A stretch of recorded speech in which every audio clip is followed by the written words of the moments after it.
Good morning, everyone. Good morning. Welcome to the Unitarian Universalist Church of Transylvania County.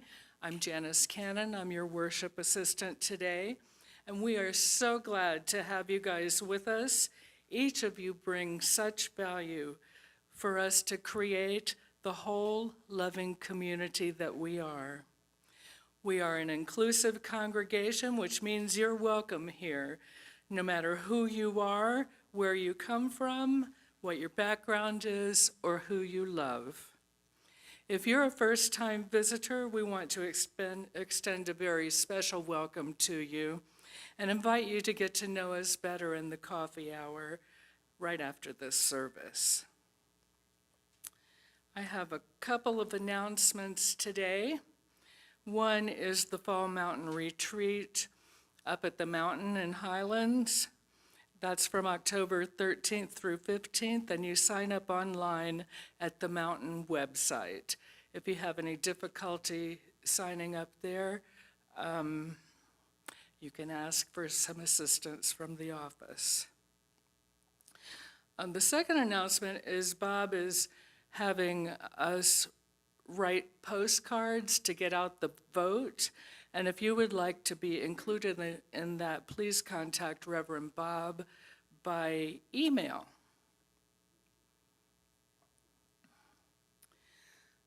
Today's speaker really needs no introduction. John Arterton and his husband, James Mack, are halfbacks. They spend 4 months a year here, and the rest of the year in St. Petersburg, Florida, where John is the director of music at the UU Church there. He's also the conductor of a large community chorus that specializes in social justice songs. Years ago, he earned his master's degree at New England Conservatory, and he founded the gay a cappella group that sang at Carnegie Hall and in the film Philadelphia. We're lucky that he and James are with us every year. We're very spoiled. So are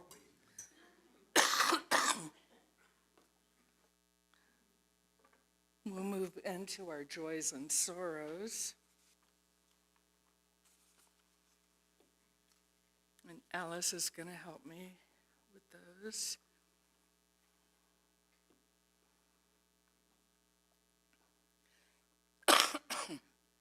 From Jean Rowe, we have a candle.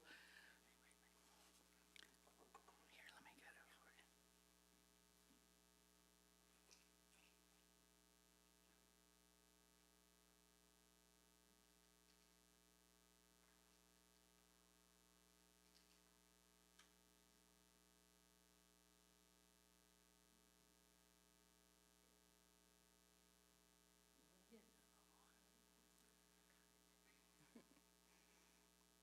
We have a candle for Olivia Tyner, who had emergency medical attention at Mission on Friday.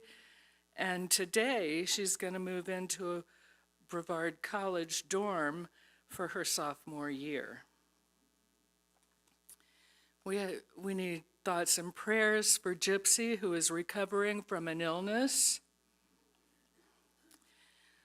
Prayers for Mary Maxwell, who is having hip surgery tomorrow.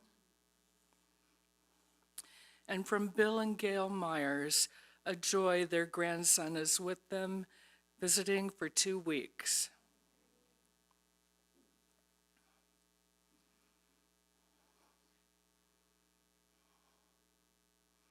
We celebrate with you, Gail, and we offer our thoughts and prayers for the people who are suffering at this time, both mentioned and unmentioned.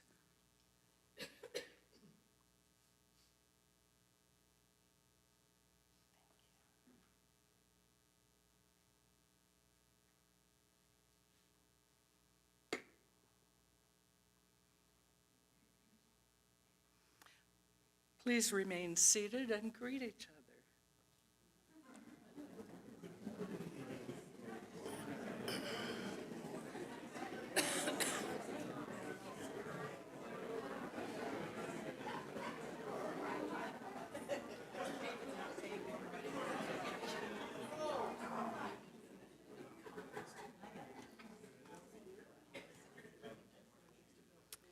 Our opening words will be given by John Arterton.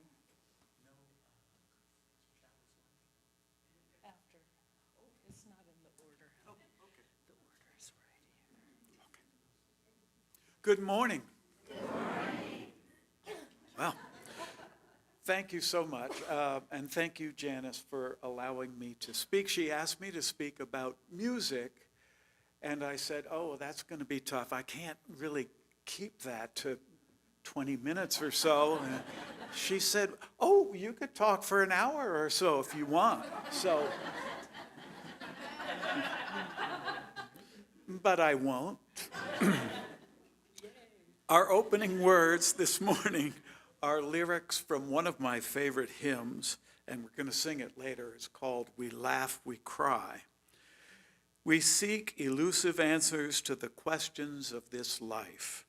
We seek to put an end to all the waste of human strife. We search for truth, equality, and blessed peace of mind, and then we come together here to make sense of what we find. And we believe in life and in the strength of love, and we have found a joy being together. And in our search for peace, may we finally see even to question is the answer. Right on into the hymn or the chalice? All right. Please rise as you are willing and able to sing another one of my favorite hymns, My Life Flows On in Endless Song.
How can I keep from singing? Playing.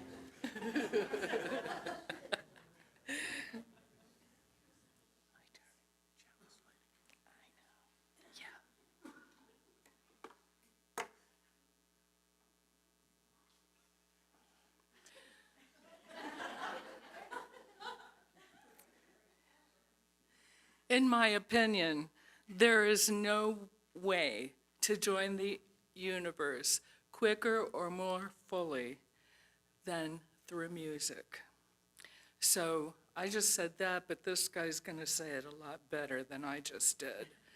I'm going to read you Music Arises by Arlen Goff.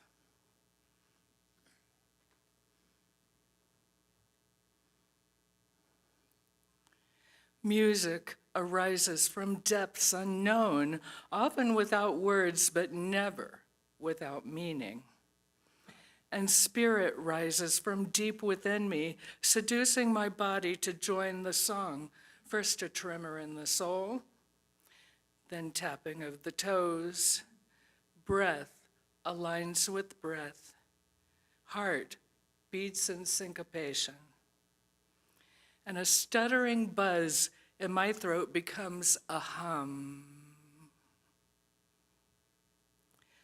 Breath with breath, beat with beat, and music and spirit arise together.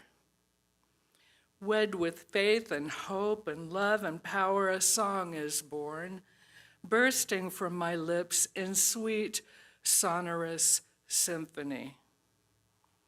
A melody joining with other souls, perhaps in tune, perhaps not, but still a song. Arising from deep within and from community. Spirit moves, soul births song, and hope fills life, and I am not alone. How can I keep from singing?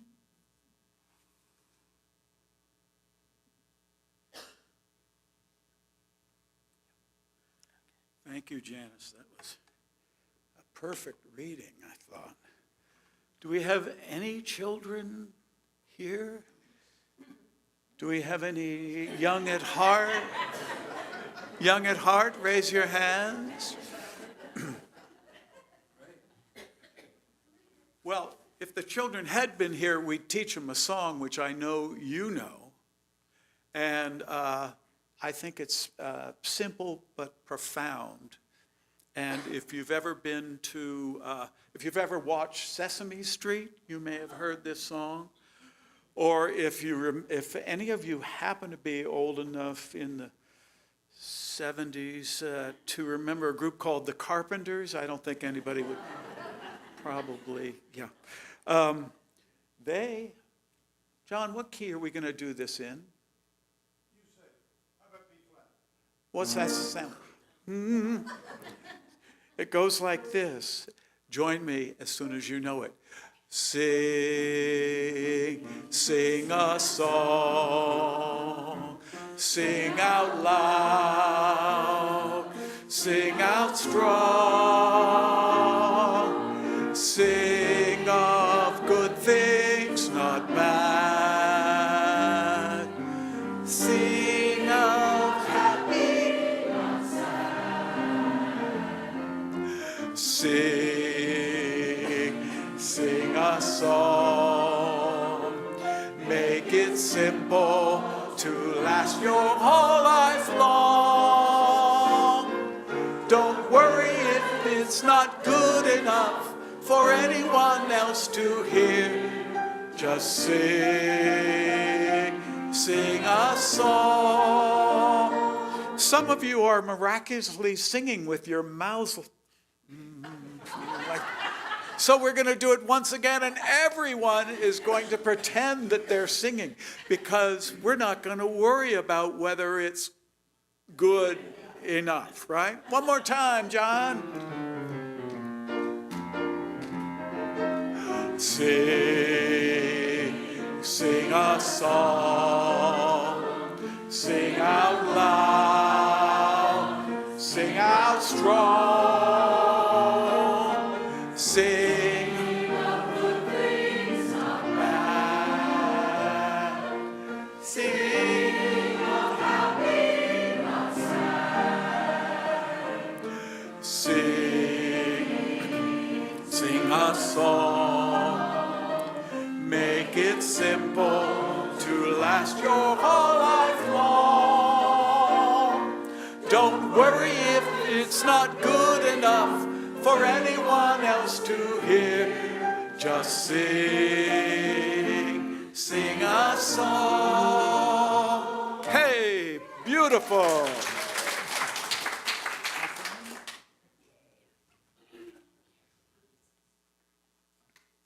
You know, I'm reminded of how some of these childhood songs are like so meaning in their simple messages are not simple.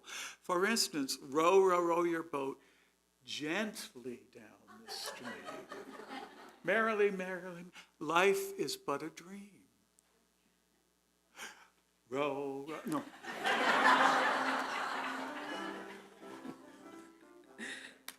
Merrily, merrily, merrily. Life is but a dream. Row, row, row your boat gently down the stream. Merrily, merrily, merrily, merrily, life is but a dream. Row, row, row your boat. Row, row, row your boat. Row, row, row your boat. Row, row, row your boat. You stopped it too soon. Thank you all for being with us this morning. Please join us for coffee. No. Lord have mercy.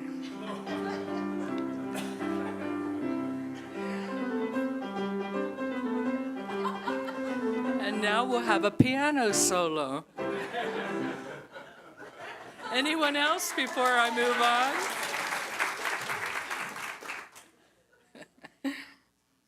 You know, we're going to take the offering now, but I just got to say, after all that, you need to cough up more.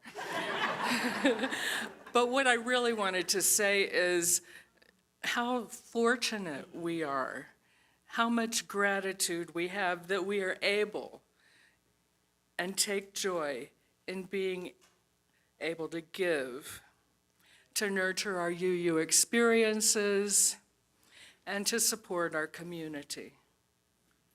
We're very fortunate. In this month, we're supporting El Centro August Charity.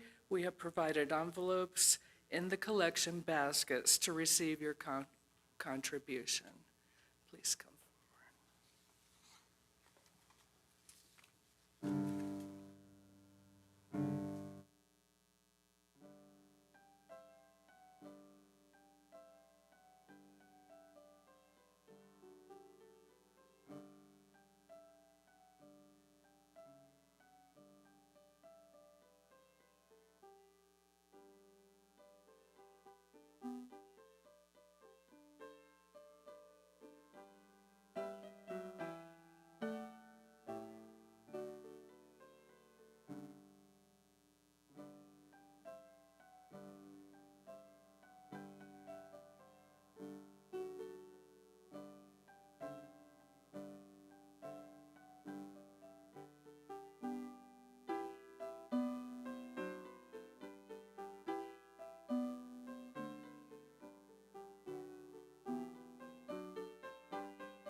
Thank you for your kind and generous gifts.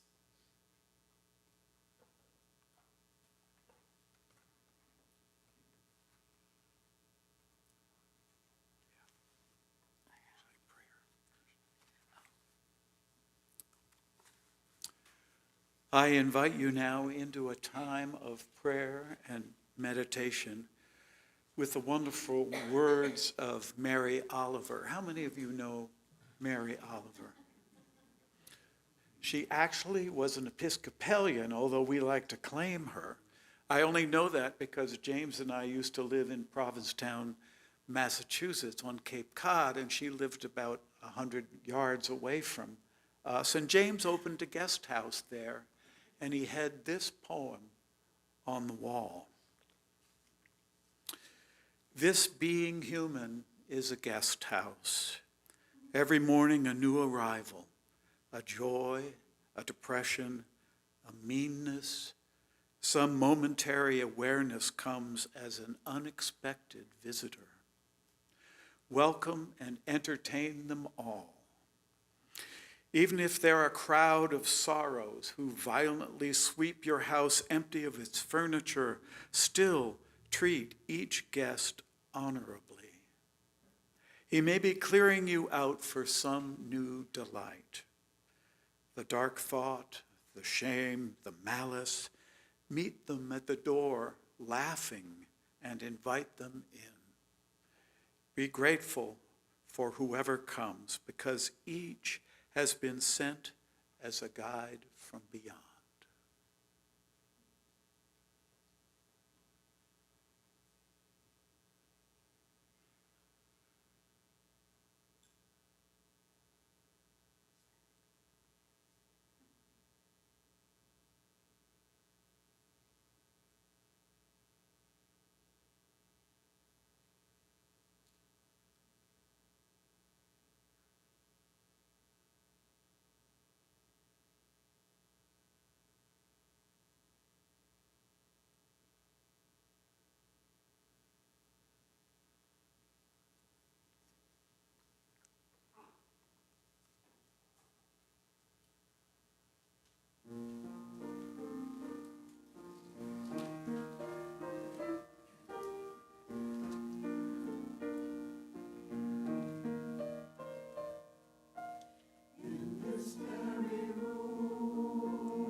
And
Well, I'm sure we all realize how important music is to our worship services.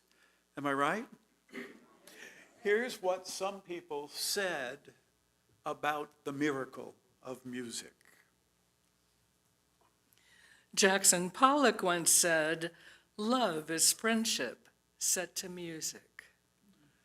Napoleon Bonaparte said, music tells us what the human race is, that the human race is greater than we realize.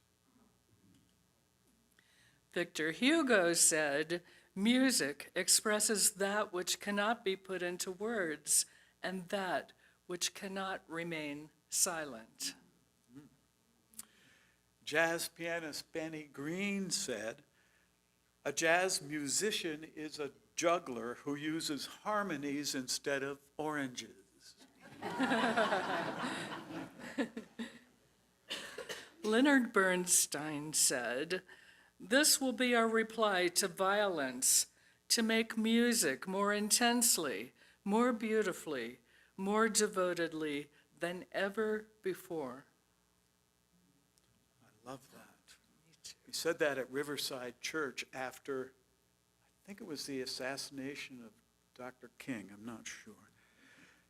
Anyway, Albert Schweitzer said, "There are two means of refuge from the miseries of life, music and cats."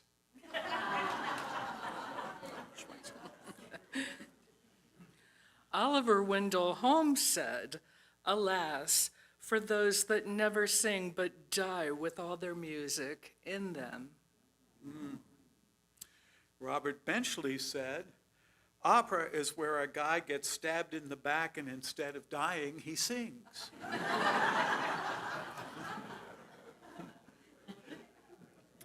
I think I've done that a few times in my life. Gustav Mahler says, "If a composer could say what he had to say in words, he would not bother trying to say it in music." John Chesson said, "An intellectual is someone who listens to the William Tell Overture without thinking of the Lone Ranger."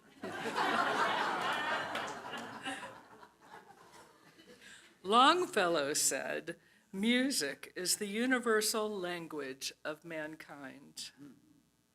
Leo Tolstoy said, "Music is the shorthand of emotion." Jean-Paul Sartre said, "Music is moonlight in the gloomy night of life." Maria von Trapp said, "Music acts like a music key to which the most tightly closed heart opens." Lily Tomlin said, "I worry that the person who thought up music may be thinking up something else."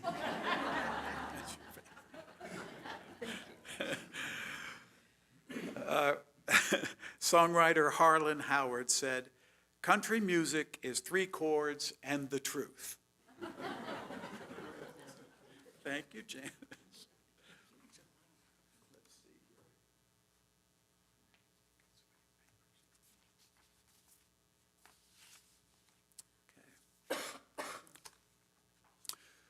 Well, I've always loved singing hymns in church. My father was an Episcopalian minister, so of course I was forced to be a choir boy at a very young age. The Red Episcopalian hymn book was my first music book.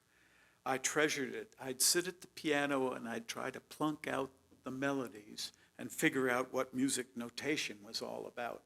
And in the back of the hymnal, they had a few pages of blank music staff. So I remember writing "Happy Birthday." No, yeah. The word hymn comes from the Latin word hymus, yes, and the Greek word hymos. How's my pronunciation? Anyway, both meaning song of praise. Until the Reformation in the early 1500s, music that was sung in church was mostly Gregorian chant.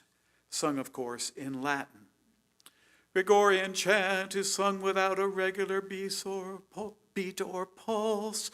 Many words are sung together on the same note, on the same rate as speech, until there was a little ornamentation at the end. Yes. It was also sung a cappella. Who knows what that means, a cappella? What? Yeah, but literally, what does it mean? Of the chapel, cappella, Kapellmeister. Why? Because in some days in the Middle Ages, it was thought that bringing instruments into the church was devil's work. So when you sang a cappella, you sang without instruments.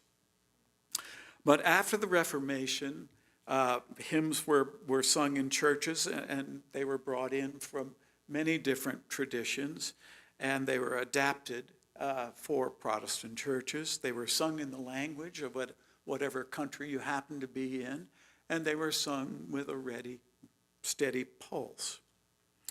Our gray hymnal, Singing in the Living Tradition, was published in 1993, 32 years after the Universalists and the Unitarians merged.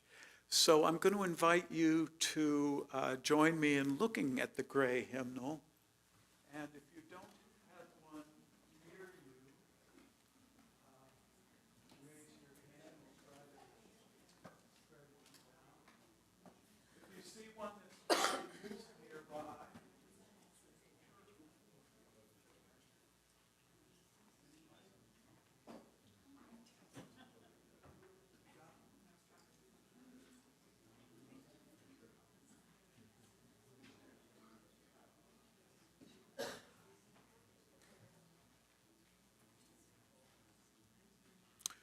okay, our traditional hymn book is called Singing the Living Tradition. We'll get to that. We Unitarians do not have a creed, but we do have principles and sources of inspiration. If you'll turn to the beginning of the book, you'll see a contents page. And the book is organized around those 5 sources of the living tradition. That's why it's called that. They are transcending mystery and wonder, words and deeds of prophetic women and men, women first, yes, wisdom from the world's religions, Jewish and Christian teachings, humanist teachings. And actually in the newer Teal book, I think they've added traditions derived from nature, which is a nice addition. Then, as you see, there's a whole section of songs, 415 of them, followed by a whole section of about 300 readings. And once again, they're organized around the 5 sources of our living tradition.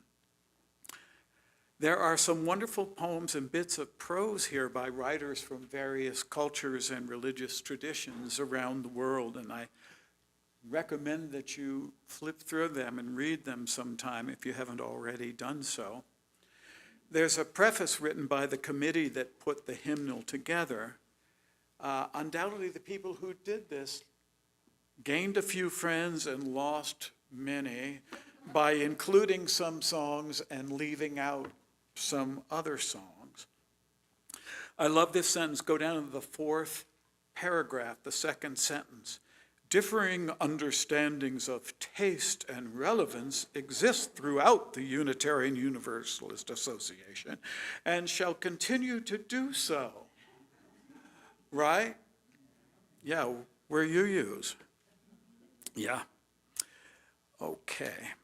You can say that again. Anyway, putting the collection together was no doubt a difficult task. Imagine trying to be politically correct with thousands of UUs looking over your shoulder, judging you.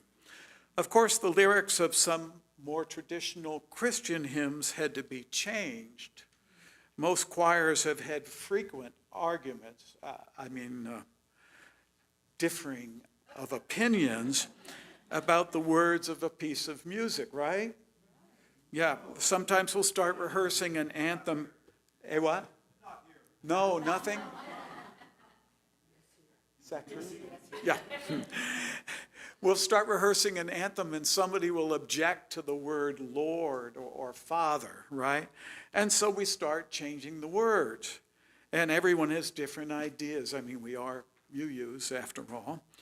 We try to reach consensus about this so that we honor each individual's free and independent search for truth and meaning. But sometimes the choir director is forced to make a dictatorial decision. Right, John? Yes. So much for the fifth principle about the use of the democratic process. Anyway, if you keep turning the pages, you'll come to a page that has the 7 principles and the sources that we draw from. Now, this was back in 1993, before we added the 8th principle, and certainly before this last spring's edition of Article 2 changes. Finally, we get to hymn number 1. Let's have a look at it just as an example. May nothing evil cross this door, and may ill fortune never pry about these windows. Yeah, not my favorite hymn. Interesting choice for the first hymn. Under the title and way over on the left, you'll see a funny thing that looks like Janice's earrings. It's a thing that goes like that. That's sometimes called a soprano clef or a G clef. It's called that because you remember the handwriting in the day of John Hancock? They'd go like, they swooping like that. Well, that G clef is centering around that second line from the bottom, indicating that that line is a G. You could put that clef somewhere higher on those staff lines and really make some enemies. Yeah. And to the right of that, you'll see a little thing looks like a spade. It's a flat mark. Sharps and flats there indicate those that are in the know about what key the song is in. Then you see 3/4. It's not actually a fraction. It means that there are 3 quarter notes per measure or bar. And it means it's waltz time. May nothing evil cross this 1, 2, 3. May nothing. Yeah. Okay. Down in the very, well, I guess I should stop with musical notation lecturing, right? Any of you glad that I'm stopping there? Yes. My husband's hand went up first. Yes. Down the left-hand corner, you'll see attribution of composer and poet or writer who wrote the lyrics. Sometimes they were born 100 years apart. Sometimes one person wrote both the music and the words, sometimes not. Let's turn to the next page, hymn number 2. And down in the right-hand corner of each hymn, you'll see the name of the tune. In the case of number 2, Woodland. In the bottom of 3, you'll see Richter. Those are the names that the composer has given to the hymns. And under Woodland, you'll see 7777. That is the number of syllables per line. And LM on the other side. How many of you studied poetry in school sometime? We're taught about long meter and common meter. Oh, yes. Yes.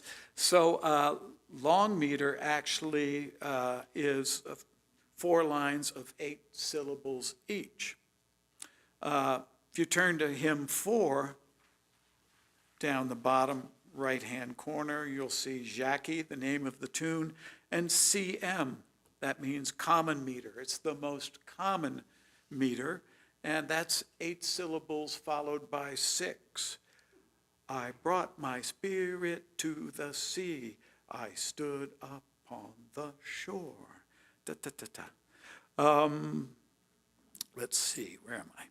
At the very bottom of the pages, you'll see the category of the headings that we saw on the contents page, like the celebration of life.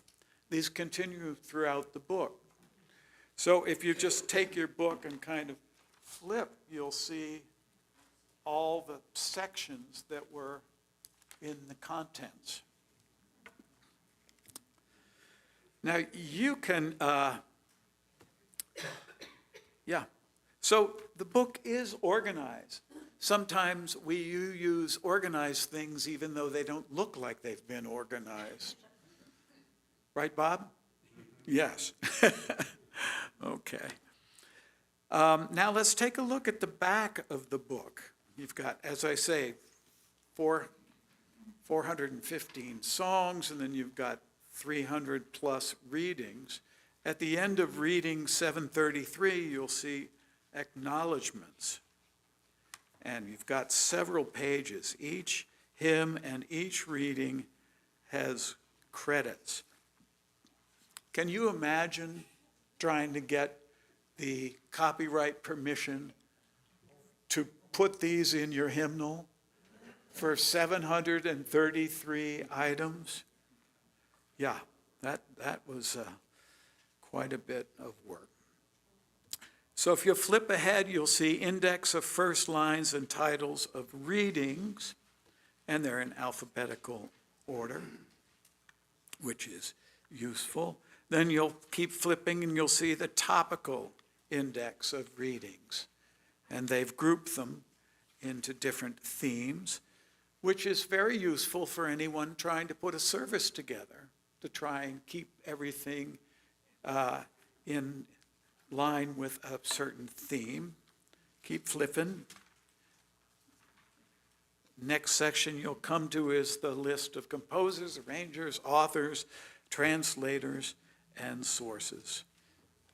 An amazing list of people. You'll find songs by Bach, Bartók, Duke Ellington, Holly Near, Peter Yarrow of Peter and Paul and Mary fame. There are song lyrics written by Longfellow, Confucius, Langston Hughes, and Mary Oliver. Yay! And there are poems and hymns by poems and prose readings by a number of people: Thoreau, Robert Frost, Mother Teresa, Maya Angelou, Gandhi.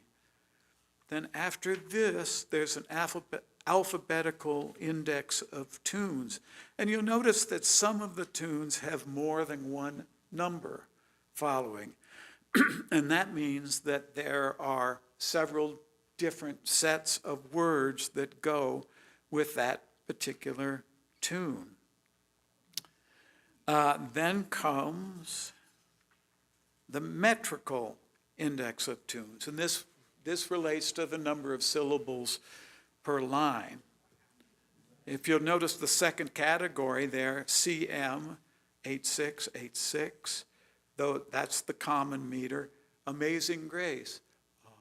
Amazing Grace, how sweet the eight.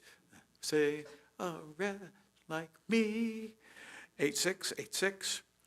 And then you'll get down a little bit further and you'll see Saint Anne, which I grew up learning, Oh God, our help in ages past. How many of you grew up perhaps singing that?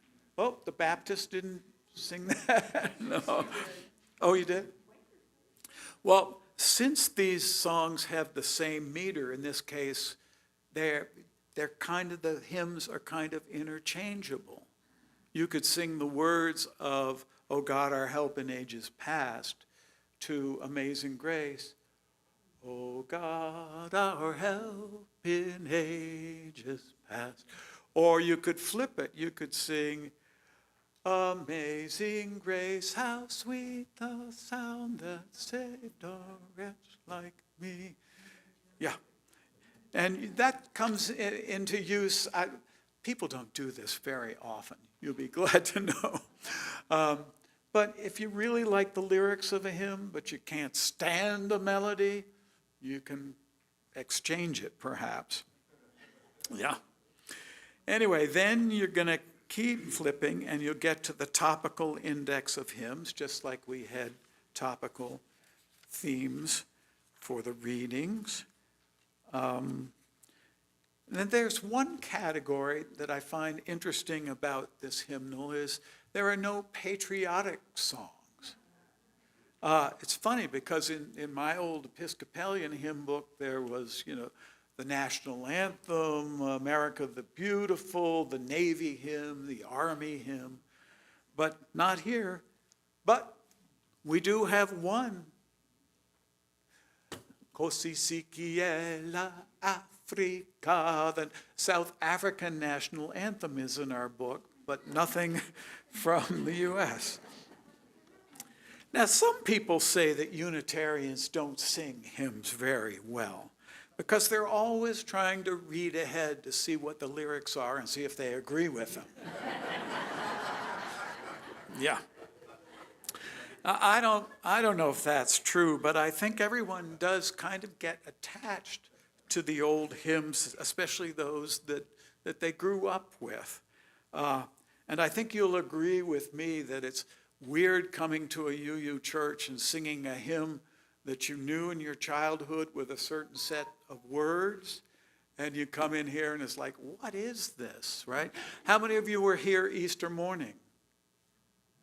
Well, you weren't? No one was here on...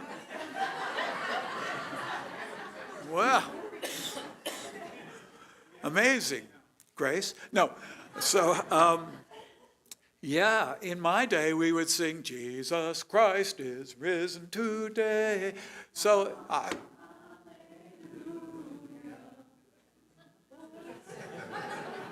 born that man, anyway, and you come in here on Easter morning and you have, lo, the earth transcends it, and your brain goes, what? What is this? Yeah. As a choir director, and John will probably agree with me on this, I hear a lot of comments about the hymns that are chosen for a particular day. One comment is, why do we only sing the same 5 songs every week?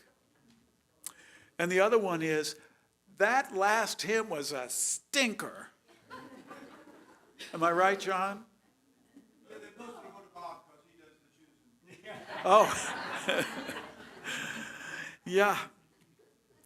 Well, anyway, there are some hymns that I think were actually best sung by a choir or a soloist and not by the congregation, because they're sometimes in foreign languages, Spanish, Hebrew, Arabic, and Zulu. It's true. And some of them are just plain difficult to sing. And finally, I'll admit it, there are a few clunkers in the book. Maybe more than a few.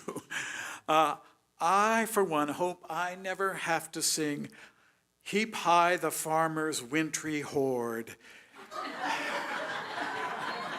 Heap high the golden corn. No richer gift has autumn poured from out the lavish horn. Yep, number 70 if you really want to sing it.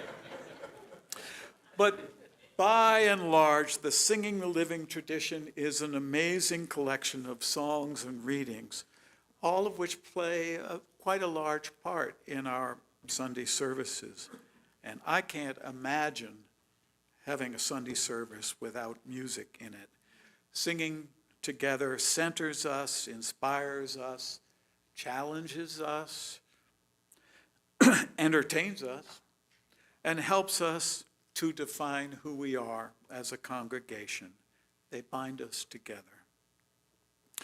Before I go, I'm just once more going to encourage you to sing, even if sometime in your past someone said, "Don't sing."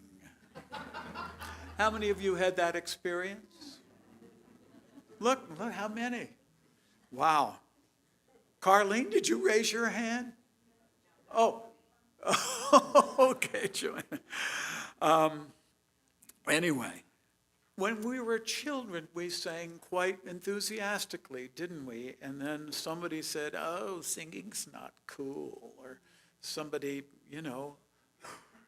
How many of you went to Catholic school? Nobody in the choir went to Catholic school? Now that's interesting. Not that interesting. Anyway. Yeah, as the song goes, don't worry if it's not good enough. Just sing your song. I remind you that science has shown that singing is good for your health. It lowers blood pressure, it improves your mood, it reduces stress and boosts the immune system. Science, remember science? Yeah. Singing is good for the soul. So, let's all sing our final hymn together, shall we? It's number 354, We Laugh, We Cry. Please notice the beautiful words as we go along, and rise as you are willing and able.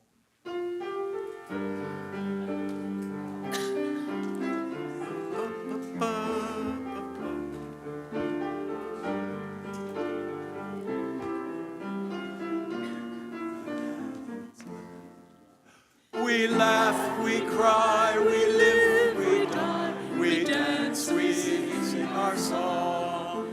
We need to feel there's something here to which we can belong. We need to feel the freedom just to have some time alone. But most of all, we need close friends who call our very own. And we believe in life and in the strength of love. And we have found a need to be together. We have our hearts to give. We have our thoughts to receive. And we believe that sharing is an answer. 354. God is born among us, and we feel a special glow. We see the journey as we watch the baby grow. We thrill to hear imagination freely running wild. We dedicate our minds and hearts to the spirit of this child, and we believe in love and in the strength of love, and we have found a time to be together, and with the grace of age we share the wonder of youth, and we believe that growing is an answer. One last verse. Our lives are full of wonder, and our time is very brief. The death of one among us fills all with pain and grief. But as we live, so shall we die, and when our lives are done, the memories we shared with friends, they will linger on, and we believe in life and in the strength of love, and we have found a place to be together. We have the right to grow,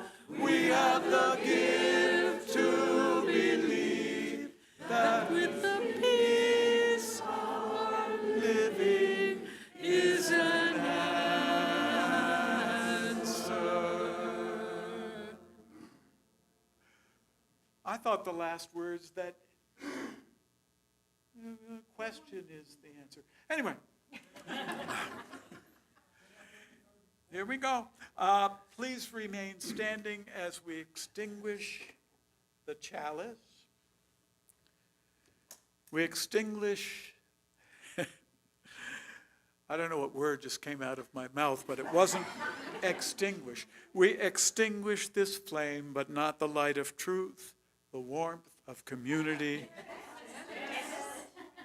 We want to stay for another hour. Or the fire of commitment. Good job. These we carry in our hearts until we are together again. Don't forget, we're here every Sunday morning. Go in peace and sing a song. Make it simple to last your whole life long. Good morning. Thank you.